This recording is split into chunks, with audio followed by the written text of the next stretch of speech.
Hello, my name is Fred Mednick, and I am very glad to introduce the Girls' Education Case Study. And I want to thank Dr. Stephen Pape and my colleagues at Hopkins for embracing the idea that a world-class university should engage its doctoral students in a study of global importance, the education of girls. So here's what I want to cover in this presentation. I want to give you a sense of the faces and the features of the Girls' Education Case Study. I'll talk about the context for the study, non-governmental organizations collaborating globally, preparations for meeting the NGO, a little bit about the theory of change, and a communication plan.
This case study is designed to provide you with a direct experience in educational leadership with an NGO.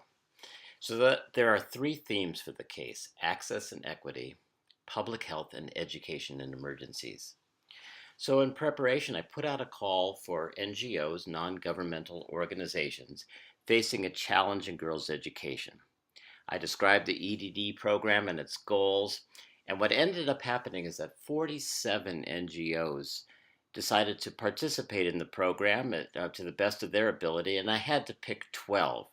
This year, most of the NGOs are focusing on access and equity. In the process of going through addressing this challenge, we'll introduce a theory of change or a logic model. And this will provide you a structure for your conversation and direction and help you with your presentation and your paper. The important thing about this case is that it uses the knowledge you gained from your other courses, but there are no overlapping assignments for this course and the RMI course. And it will shed light on the questions and research and constructs for your POP, but again, it's not intended to be bolted into your POP, so there's no direct POP requirement. The written assignment references the inclusion of and the practice of using theoretical, contextual, and empirical analysis in the paper, and that will work only if it helps you address the NGO's challenge.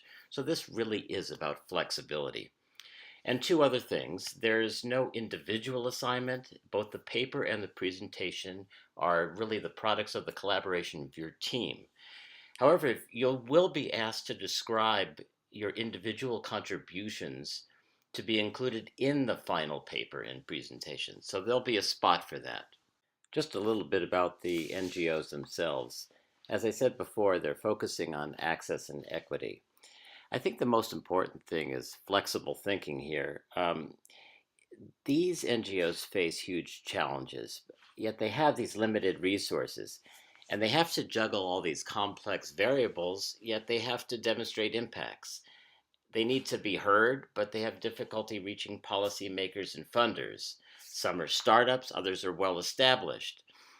And so they have a lot to offer about the practice of educating girls, but they crave more insight into dimensions of the problem of educating girls. And so this is a project where we really operate from and clarify that theory of change. The important thing here is that though we may be using different terminology, the meanings that we're trying to get at are very similar. I think it's also important to note that NGOs need a big picture, and researchers often need a local context. So this is really a collaboration. You do need each other. I think that trust and mutual respect are very key, and they can actually make or break this whole thing. I am asking for a lot of flexibility. Things change, things need to be sorted out, people need to think on their feet, but I do think that that's what global leadership is all about. And I think your team really matters. It's your best resource. So if you can keep these things in mind and know that your job is not to fix problems, but to research an issue that might help, that would be wonderful. And finally, that this is not about charity, but about collaboration. You are going to learn not just about each other, but from and with each other. So there's some logistics here. Before you meet with the NGO, you'll have looked at the case study and the written assignment and the NGO profile.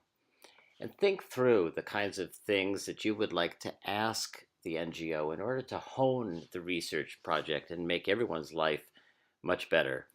So you got to think through how the conversation is going to go. The most important thing logistically is that it's your team's responsibility to set up meetings with the NGO and during the week of March 17th through 23rd. So all the NGO contact is in the NGO profile. And the first meeting, that's the one that's important. So please prepare for that in advance.